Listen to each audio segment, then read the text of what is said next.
Thank you, David, for joining me and spending some time with me on this Tuesday morning. So I have a couple questions for you. Um, and I want to say right off the bat, your book was an incredible journey. It's remarkable. It really stuck with me. Some of the questions I feel like maybe are like I'm digging in too deep. So if there's anything that you like don't want to talk about or Oh, don't don't worry about it. share. You read a book like this, and you pretend that you open yourself up. And I knew that from the start. It was hard to do that. My siblings didn't want me to, kids. Um, but once it was done, they didn't feel that way. But it was not easy. For sure. Okay. So my first question is actually, how long did it take you to actually write the book? Well, I'm a lobbyist by training. Yeah. And so, like you're an artist, we're trained to answer a question, just get right to the bottom line.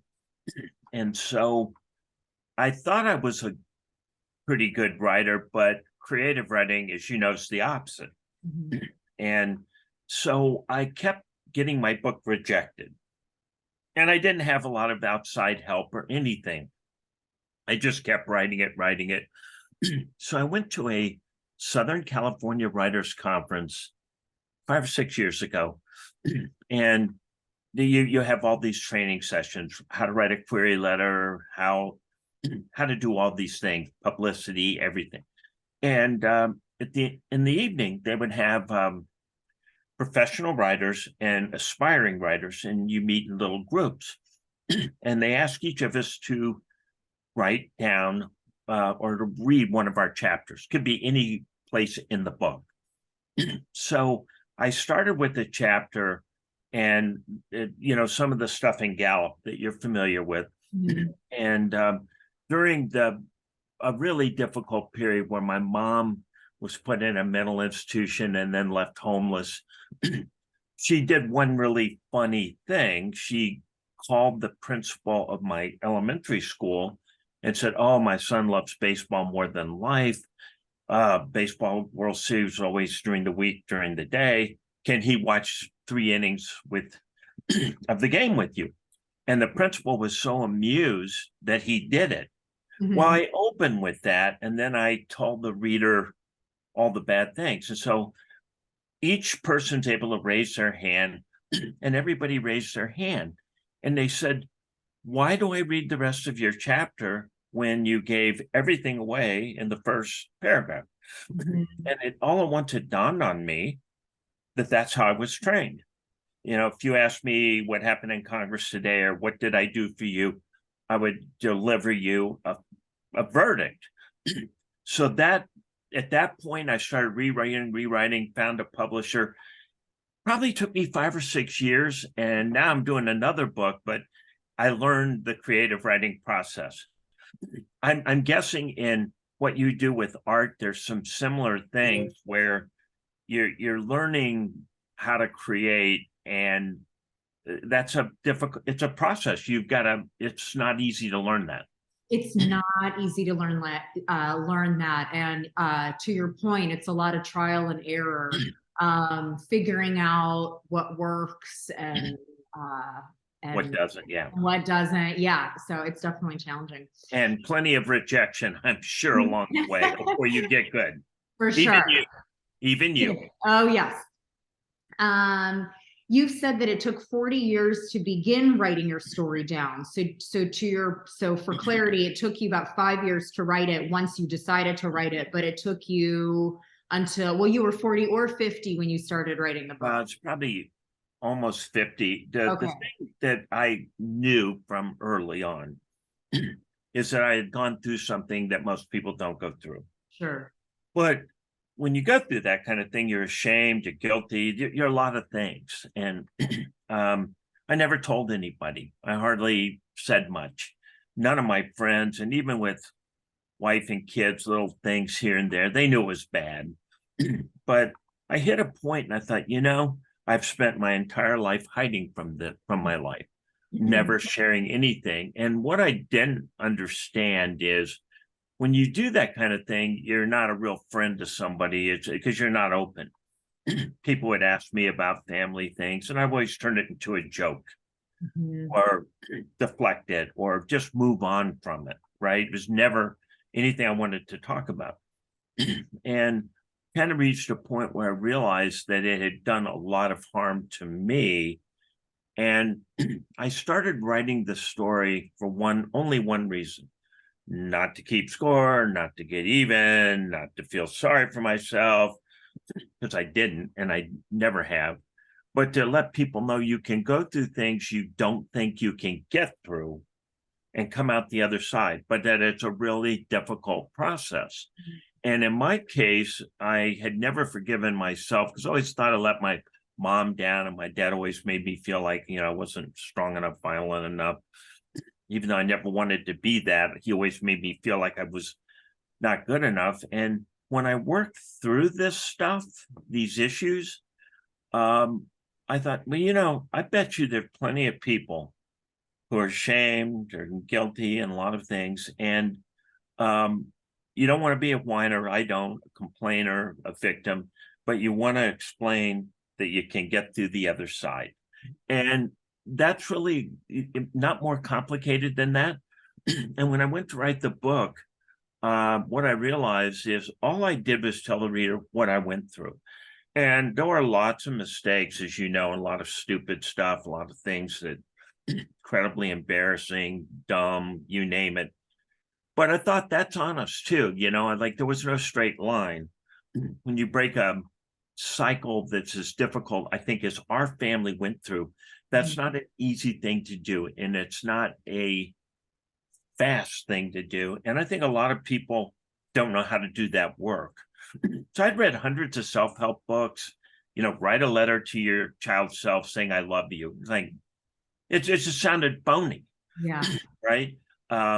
Forgive yourself, be gentle, you're the greatest. And none of that resonated. I even went to see a therapist, and he just enjoyed talking to me so much. I think he would have billed me $400 an hour for the next 30 years. And I realized, and I'm not making fun of therapy because I think it can be very effective, but I wasn't getting anywhere.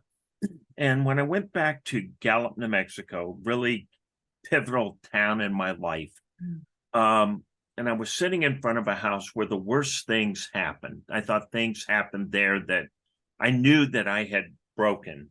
Something in that house in Gallup broke me, broke my spirit, made me not like myself, made me even hate myself, made me not vulnerable, not open, not trusting. And I never wanted to be that kind of guy, but I was, right? So when as you know from the book, one of the times I went back, I kept sitting in front of the same house. Right. And being a lobbyist, and I have clients in all 50 states, I travel all the time, and I would always stop and go through Gallup. And this man who bought the house after my family left, who grabbed me, said, why do you keep doing this to me? You keep showing up. Are you some kind of a weird stalker, crazy guy? So I told him I was that little boy that 40 odd years ago that he bought the house from. Well, he didn't believe me. So I described the inside of the house to a T, right? Yeah. And then when I walked into the living room, I could visualize my mom in a fetal position, and my feeling that I abandoned her, and that even at 10, my job was to go out into the world and take care of her. And she always made me feel I had not done that. And I never got through that. And I never got through what we did to her in that house. Yeah.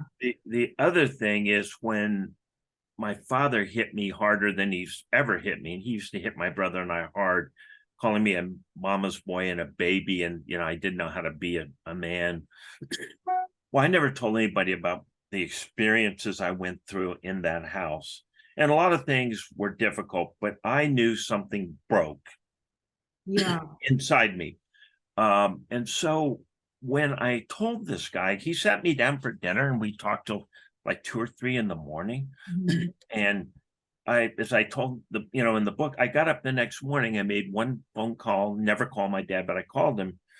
And I said, did you ever feel bad what you did to us, to your family, to your wife, to your kids? And he said, F you, drop dead, go to hell, you're a coward. Every possible horrible thing was all my fault. None of it was his fault. And I was going to revise all this to try to make myself feel better. And he said, I knew you'd never be much of a man. You aren't much of a man. You're a coward. Shut up and go away. When he put the phone down, this gigantic release occurred. I thought, you could never live up to a guy like that, and you don't want to. Sure. So I called my mom, and she's still alive at almost 93.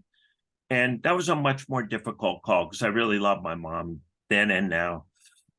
But she's very mentally ill. And I said, Mom, did it ever occur to you that you made me feel like I abandoned you and cast you aside at age 10?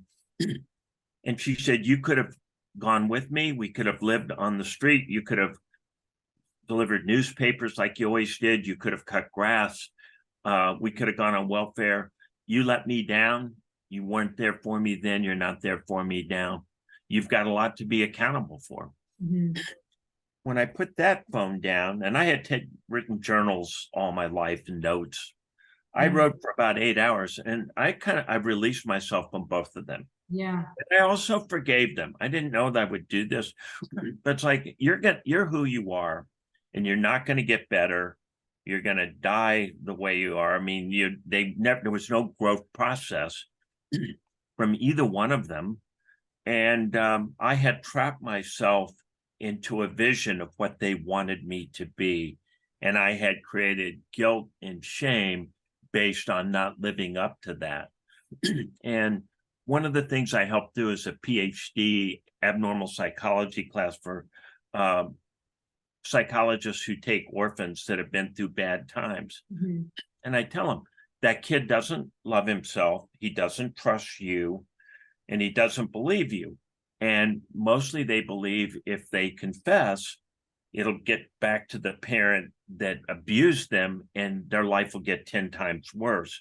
So it's like pouring water on seeds on concrete and expecting it to grow. There's nothing there to make it grow. Sure. Sure. But I understood that about myself. And it really was a tremendous insight, and it released me. And I became a lot more open. My friends became a lot closer, family. And when I wrote the book, I had hundreds of my friends and colleagues that said, we always knew something was really, really wrong. And now we know. Yes, I'm sure they might have been questioning, your actions or your behavior or wanting to befriend you, and you just couldn't allow them to be in that space with you until you had kind of they even said things like, you should have told us, we would have understood. No. Mm-hmm. No. And even like my wife, it's second marriage, great marriage for both of us. But when I met her dad, he said, I really want to welcome you in the family. I said, let's be clear. If I were a 21-year-old guy right out of school or something, and I met your daughter and I had my story, you'd have thrown me out of the house. No one wants a member of their family to marry into a bad family. Mm-hmm. Hey, life's hard enough without that. Mm-hmm. And I said, I hated my family. I didn't want to be in it. And I know for a fact that there would have been no welcome. And I don't blame anybody for that. But the amount of stuff you've got to work through when you think you're so bad. And what kind of reaffirms this? I've got over 20,000 Goodreads reviews, and I'm up to about 12,000 in Amazon. And I have a prison writing club where it's like I get these letters from Supermax, and you're like, oh my God.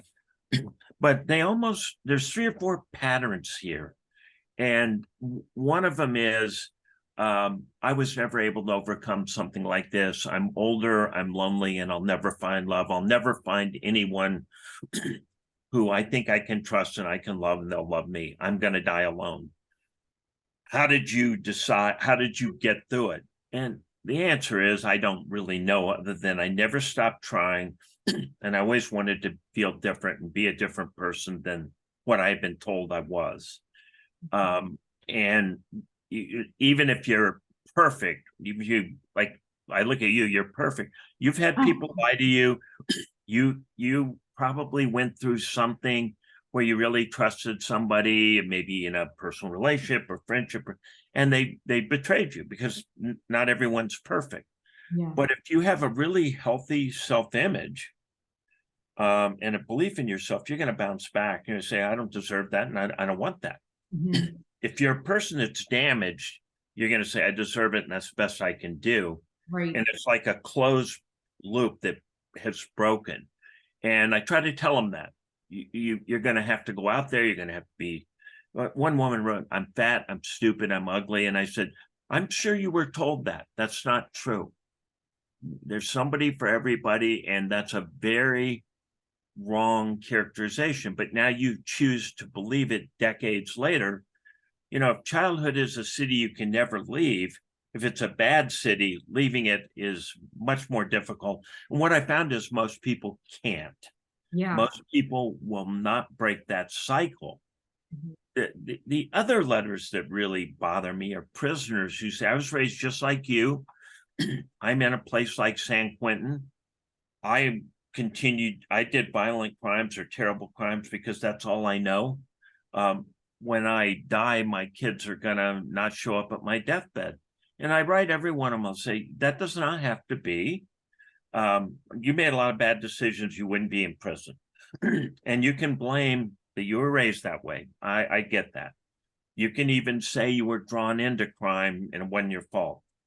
But you're an adult and you're gonna have to make 50 forward steps to make up for the 50 backward steps. But you can do that. Yeah. Why do you think it's so hard for people to overcome that? Why are people so scared to overcome and challenge what they've known as kids into their adult lives? By the time you're about 4, you've decided who you are. And we're both parents, right?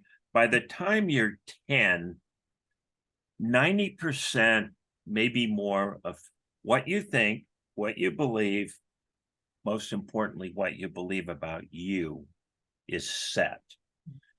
Very hard to alter after that. Some would say impossible. There's this formation of your character, your personality, and in that is self-esteem, self-respect, self-love, all those kind of, goopy words that most guys don't like to use, and I don't either, but it's all true. So if you hit a point where you're 10-ish years old, maybe younger, and everything you think about yourself is negative, everything you've been taught is you take what you want, you hurt who you want. There was sexual abuse with my sisters, there was all these things. You really grow to believe that you don't deserve better. And maybe more importantly, that you can't attract better. Mhm. Right? I mean, I remember going through high school and college, and people would say, what's your family like? And they would say, oh, I have great mom, dad, good. And you knew that you had the opposite to say. And you immediately realized, oh, I don't belong here. Mhm. This isn't going to work for me. And I think a lot of people subconsciously seek what is comfortable for them.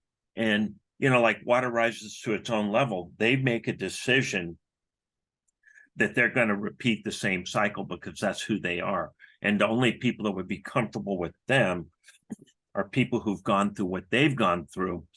And unless one of the two of you are healed and can pull the other one along, what you're doing is simply multiplying the negative. Right.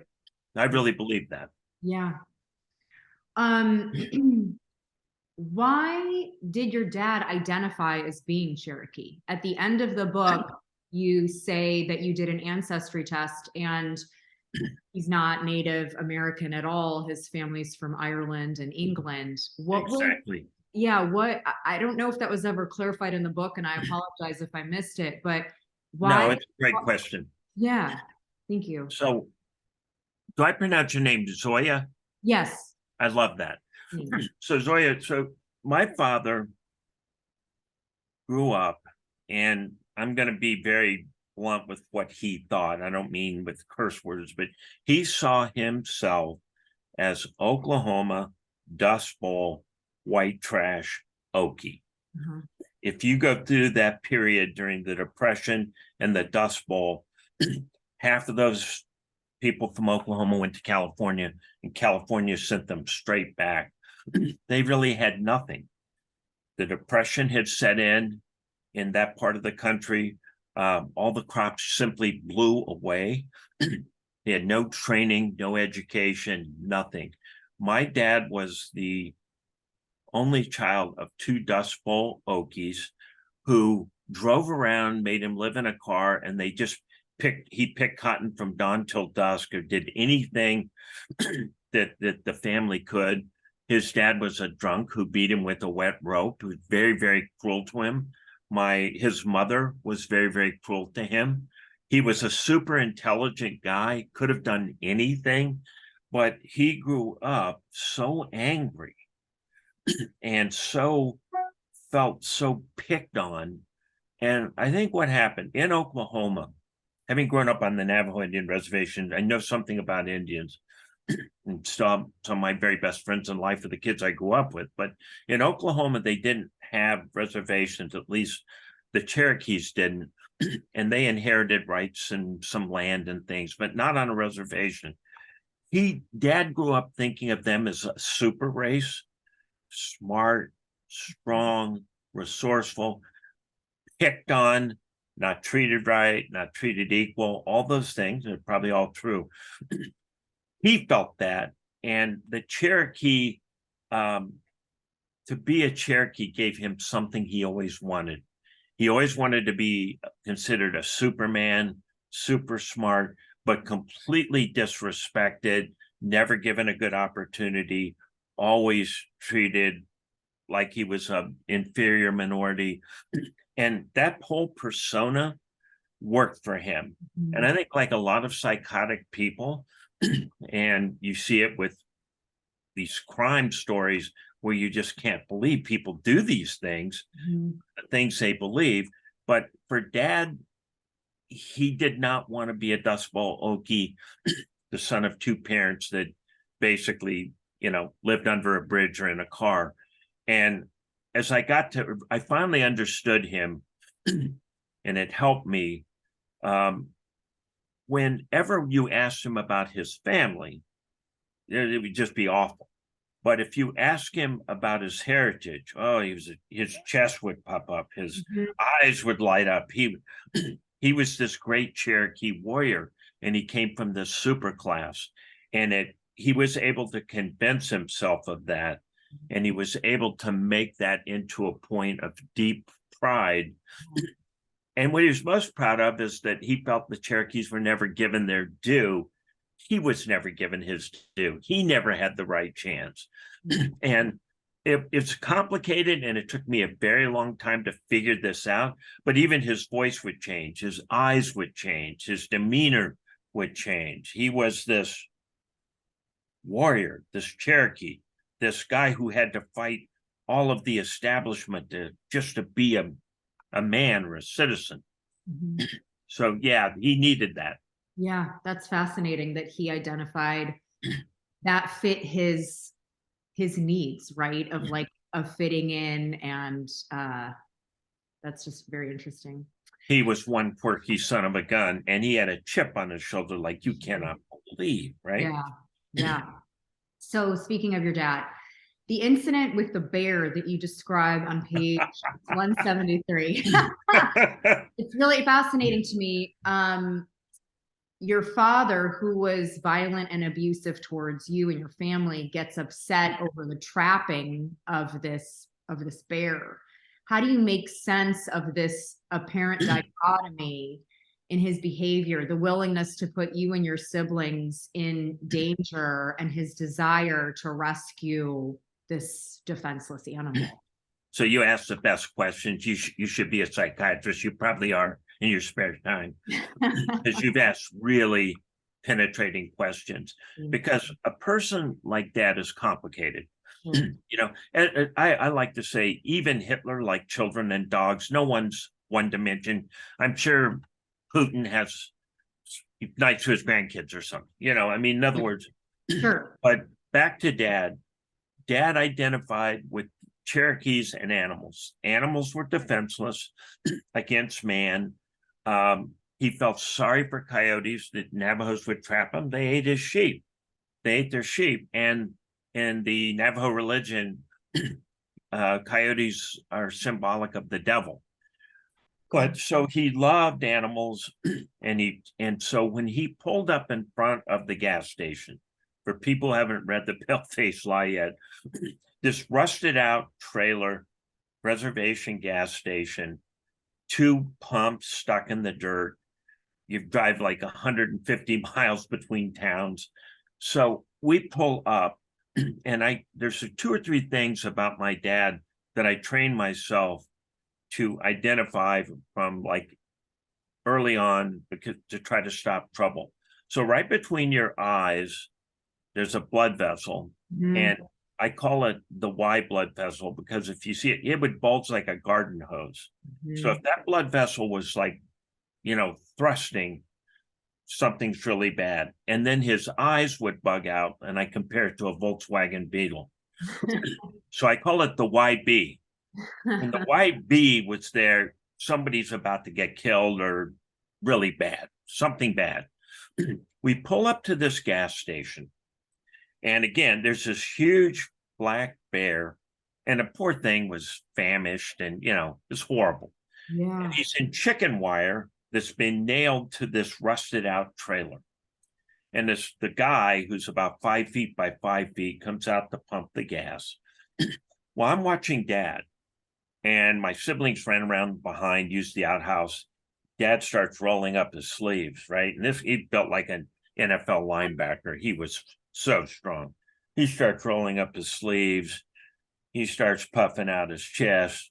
That blood vessel looks like it's going to burst. And he goes to the back of our Rambler and he gets wire clippers. Instantly, I know what's going to happen, right? I'm watching him. If I could talk him down before the blood vessel started bulging, sometimes I could convince him. But if the YV was there, nothing didn't That's it. matter. He's on a No, mission. nothing's moving except. So this little Mexican man, God bless him, my dad goes, he starts cutting through the wire. So this bear's big black bear.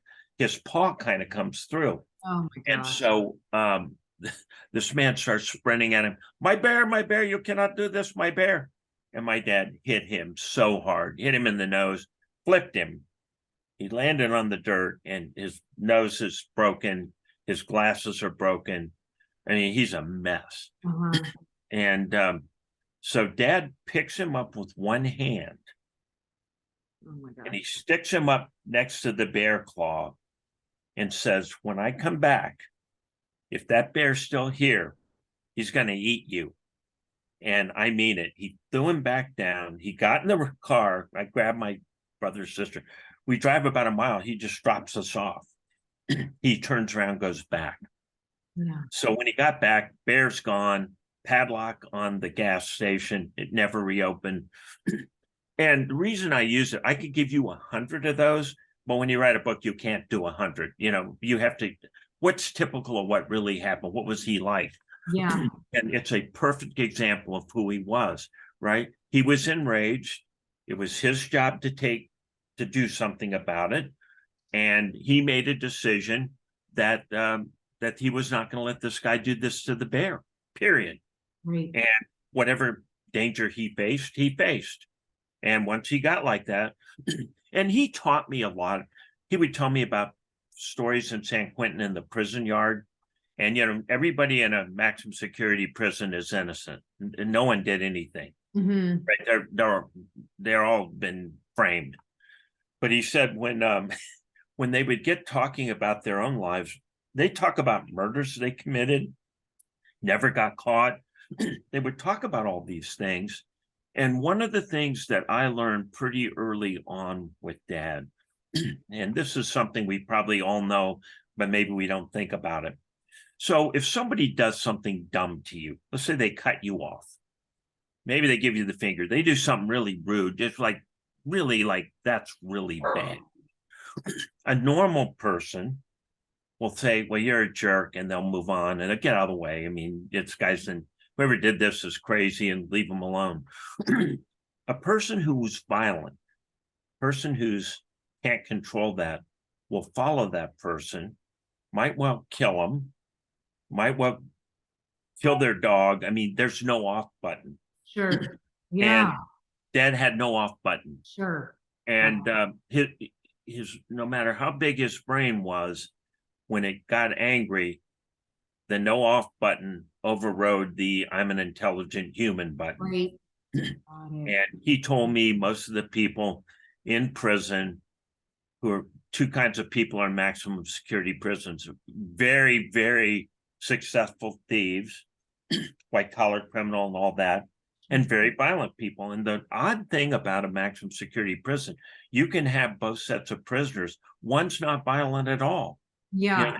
They wouldn't step on an ant. The other one is looking for a fight. And so when they teach them in the what they call the fish tank, is really kindergarten for maximum security prison. So if you're a thief, they teach you, don't take anything that's not yours, be responsible. But on the violent side, don't take the bait, don't let somebody egg you on, all that. Yeah. And on Dad's very first day, when they let him out of the fish tank, as you know from the book, a guy insulted him. About a 40-year-old lifer con. Those are guys that know they're going to be in prison forever. They have nothing to lose. And they're looking for what they call punks, people they can use for sex, drugs, favors. And really the prisoners run the prison. The warden doesn't, the guards don't. They have their own code. And true then, true now. Dad hit that guy as hard as he could and nearly killed him, got him on the ground. And this is just when he's coming out of prison. Like this is when you have 30 days in the fish tank, you're with the guys that came in with you. Then you're put into the big prison. And so what it is then you're going into the cell blocks with all the hardened prisoners. You're being integrated into the big prison. But they give you a period of time where they try to tell you what you're going to face. This is big time. Yeah. And here he is, he's 19, right? First time.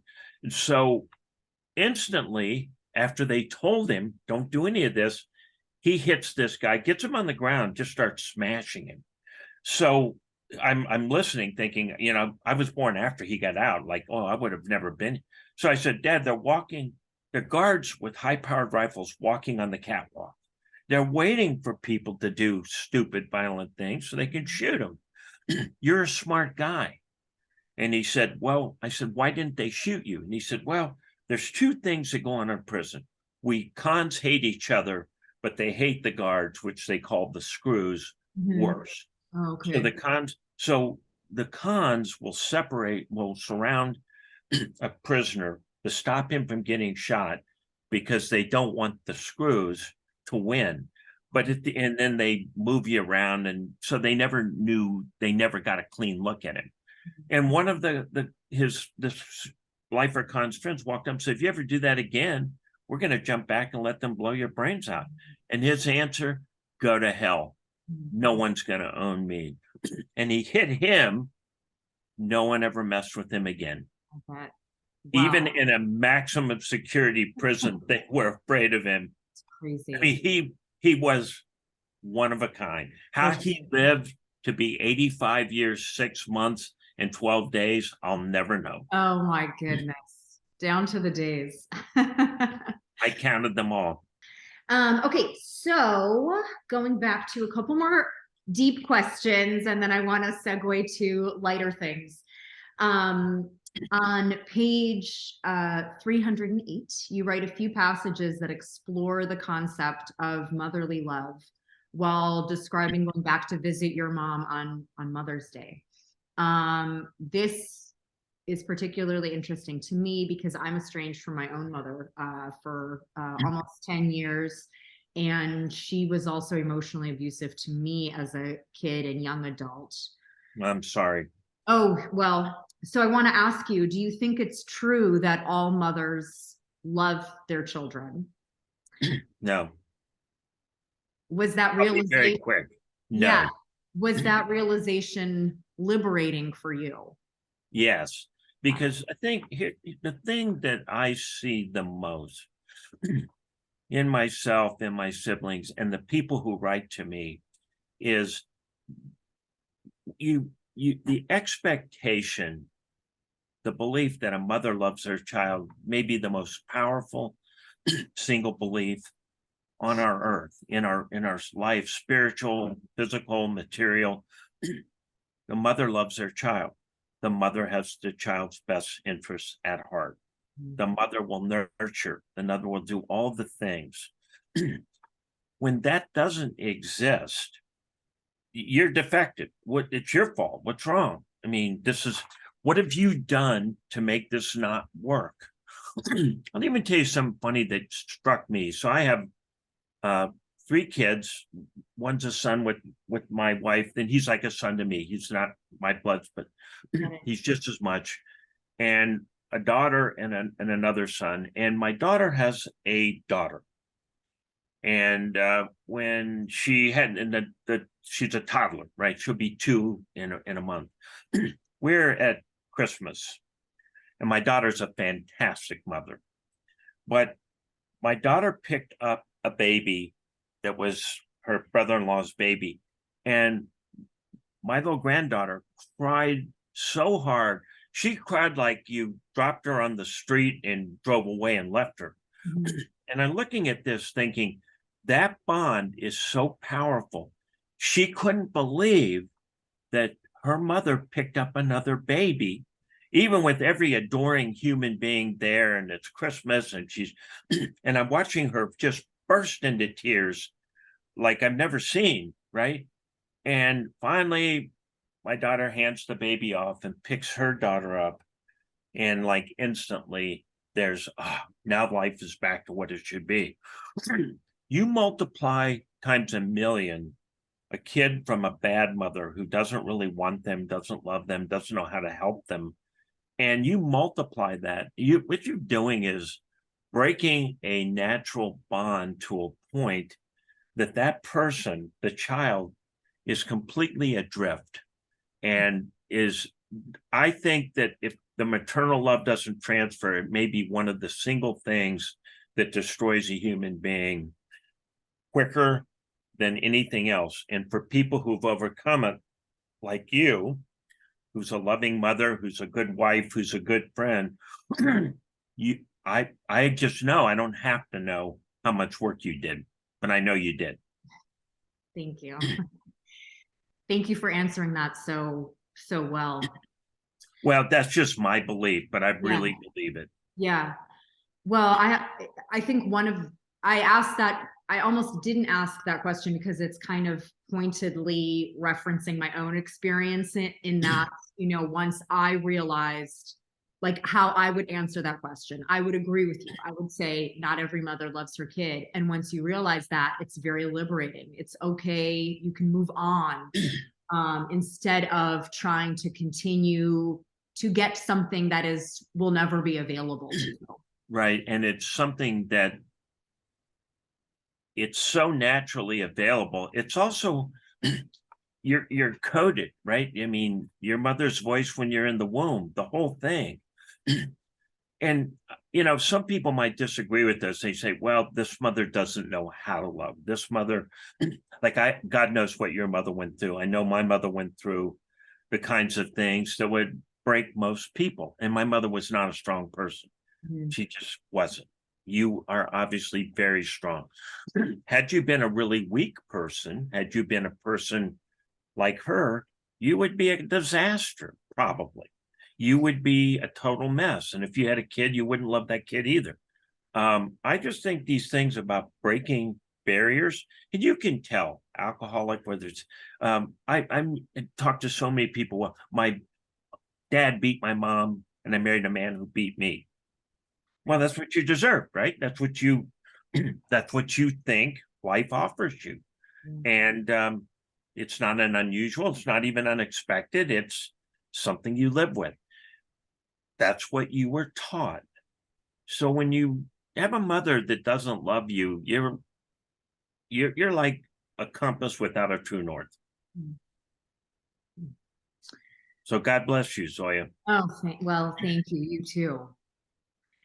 What is one thing that is often overlooked in the reading of the book that you want to bring attention to? Great question. I think what's overlooked, so people will say things like, well, wow, you came out fine and so amazing and congratulations. Well, no, it's not like that. If you start with where I started and you're take now, you go up, down, up, down, up, down, backwards, backwards. There's 500 steps. And I think the misconception is some people get through this, some don't. It's true, but the people who get through it they have to almost reinvent. You almost have to go back to the very beginning of when you did not like yourself, when you didn't trust yourself, when you didn't love yourself, all those things, and really ask why. I think most people don't do that. And then they have to understand what happened to make them feel unlovable, untrustworthy, all the negative things. For me, the real work, which took decades and decades, and all at once it just appears, right? You're like, it's out of focus, and then clarity, is when I went through the aha moment of understanding what happened and what I felt and how it changed me. I went from a happy-go-lucky kid, a kid that wanted to play baseball and like girls and all those things, to a kid that couldn't trust anybody, a kid that never believed anything good would happen to him, a kid that believed the world was stacked against certain people. And undoing that is incredibly hard work. I didn't tell people how to undo it because I don't know. I think even the smartest people in the world know about 10% of what goes on in the human brain. But what I could describe was that path was long, torturous, and for a very long time, the real reason for the book, for the longest time, I thought I would never get through this. I could fake it, I could project, I try to be a good guy, happy guy, never hurt anybody, but I was broken inside, right? And when you're broken inside, you're a mess you don't even know you are. When that opened up for me, it's kind of like a little bud that's been tightly in the winter and then it just flowers. I just couldn't believe the change. I couldn't believe how people reacted to me. And I couldn't believe how much opened, and it just opened. So a lifetime that made an instant change, and that's the real message of the book, is I'm not a hero. I'm no smarter than anybody else. I have no better character. I may have more faults than you and I could list in a week, but I never stopped trying, and I always wanted what was best. And it was the never giving up part and the cumulative drive to get there. And then one day waking up and saying, I can see light at the end of this tunnel and I can build on it and build on it. And every day from there, life has basically gotten better, but not overnight, not fast. You go back with people you've made mistakes with, they're still mad at you. You go back and look at bad decisions you made, they were still bad decisions. You look at years wasted, they're still wasted. They're not undone. Yeah. You know, you're not going to redo the movie, you're not going to reshoot the picture, you're not going to become gorgeous. This isn't the picture of Dorian Gray where the portrait gets really ugly and you're gorgeous. No, the wrinkles are there, the messes are there. But part of that is understanding that you're not going to redo the past. What you're going to do is gradually make your future better. And every day the future's better is one more day from a past you didn't want. That's my message. Beautiful. I love it. Never stop trying is going to be my take home message from this. You donate money to the Barrett Foundation in Albuquerque. You've mentioned a couple other causes that are dear to you. What other causes do you support that are, dear to you from your experience? Well, I've done the Ukraine, as I told, Big Brothers Big Sisters, which I was a part of, but I'm kind of a believer that you should pick one thing and really do it. And I've really picked this homeless shelter and really tried to make it a primary focus. When friends send a GoFundMe, or there's a, for my birthday, give to cancer, I'll do that. But for me, the thing that I know is that homeless women, often with children, often battered, often without the kind of education that they need. Many times they don't have driver's license, birth certificates, marriage certificates. They don't even have proof of who they are. When I go to the Barrett house, there are iron gates stopping men from coming in and beating the women inside. Okay. So when you think of a homeless woman who's probably 9 times out of 10 been through something like this and has some predator monster after them, there is no harder thing for a woman to overcome than that. So, like, I know this Christmas, December, I went by, and it's in Albuquerque, where my home area, where you lived for a while. Right. I always show up with a sizable check, tell them, hey, it's David Crone, I'm back with a check. And this December, I met a new person, the person I knew had retired.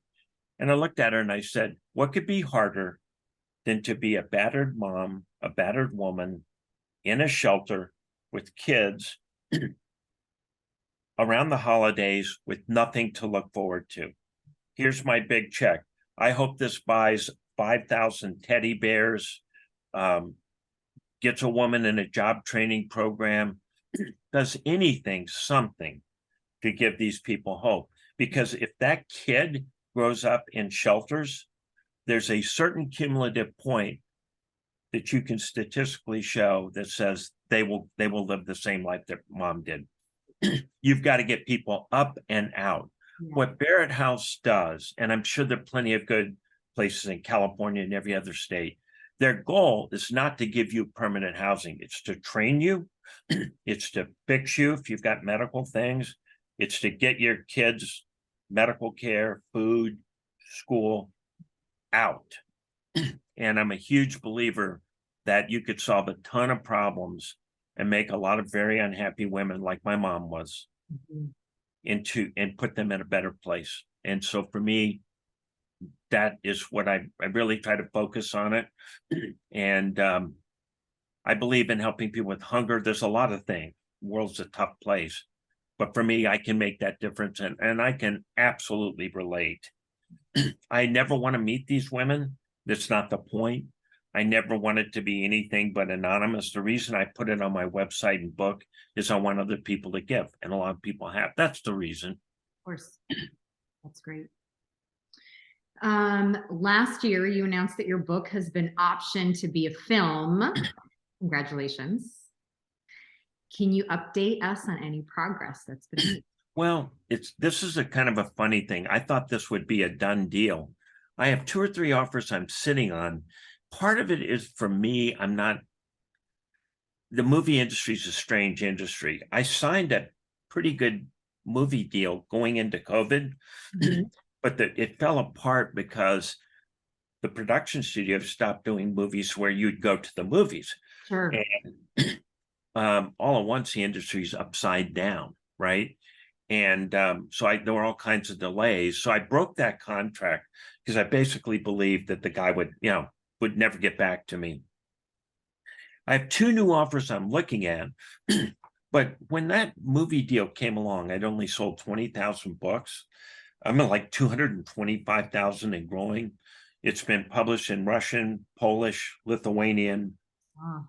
So I'm kind of being patient, and I'm looking at something right now real hard that I can't really talk about. I'm not sure I like it. I turned down something where they would say, well, we're going to go back and look at any leads on guys your dad might have killed and stuff. I don't want to get into that.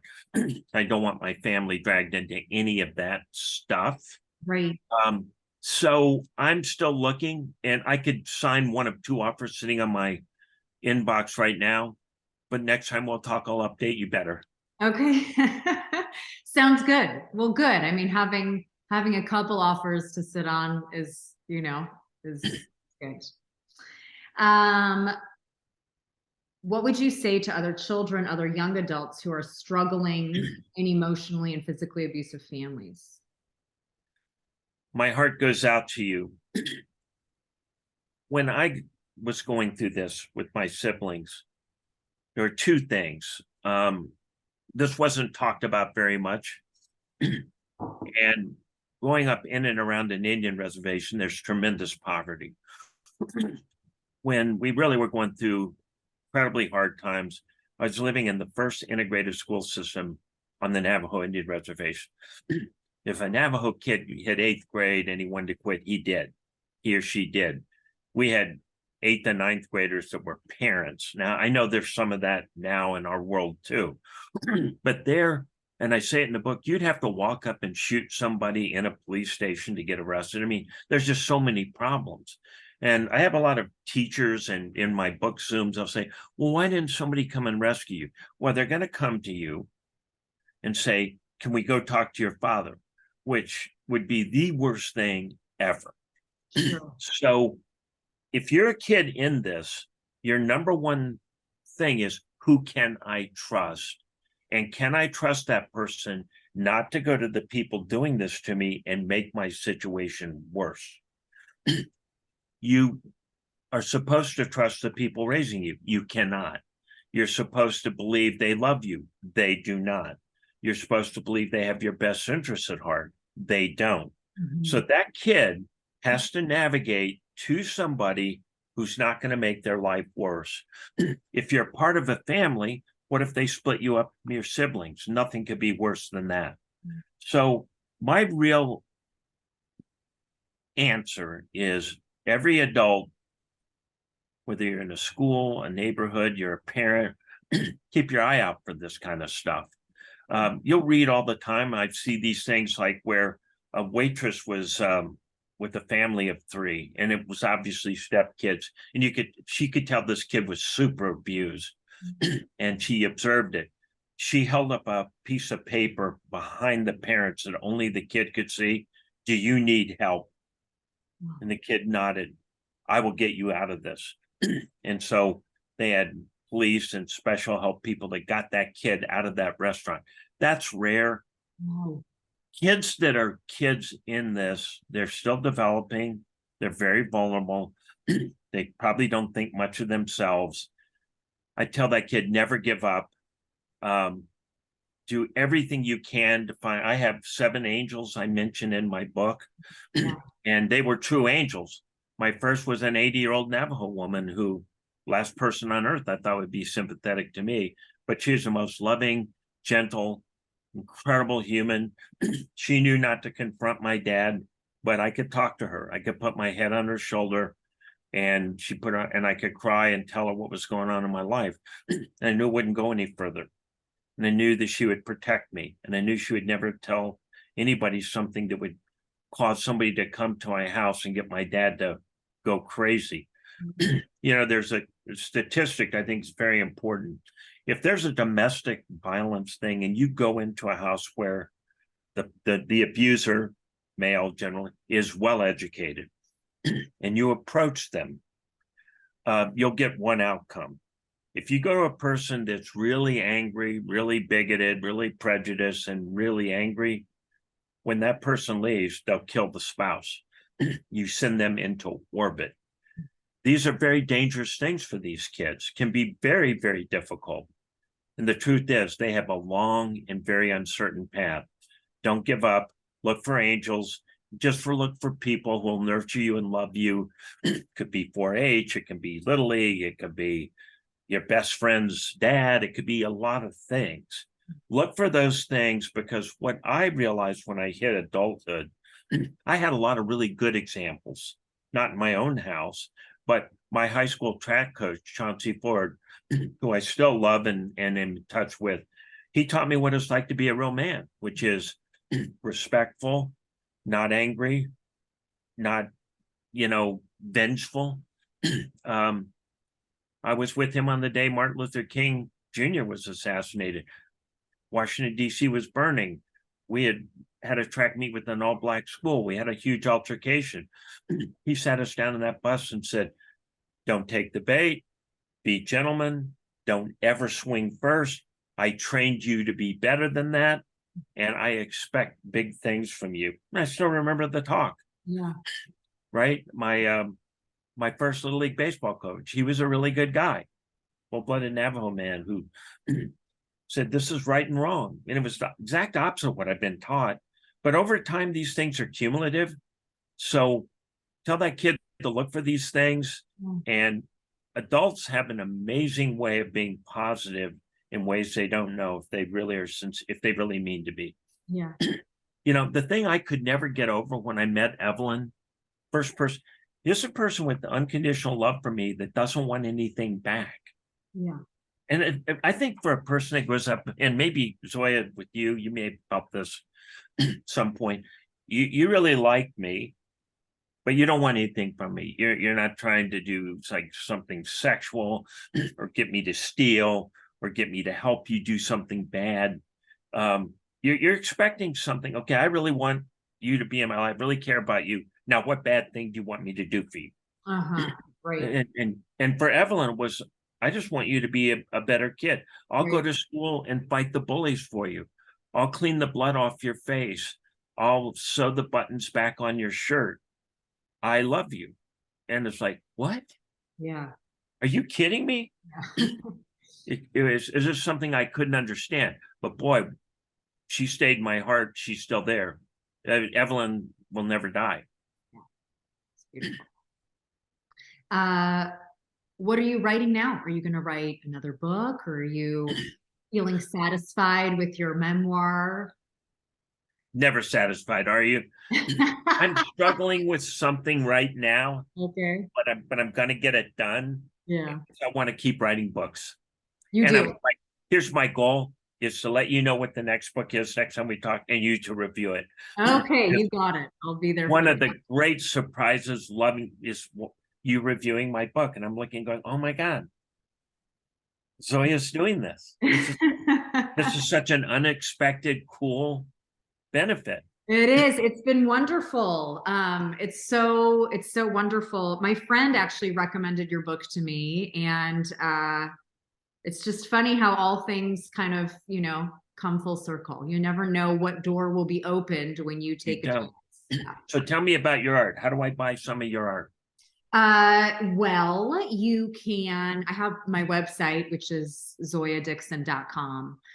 I've been kind of slow to make anything new since I did that art show in New Mexico. Sure wish I could have been there. Yes, yeah.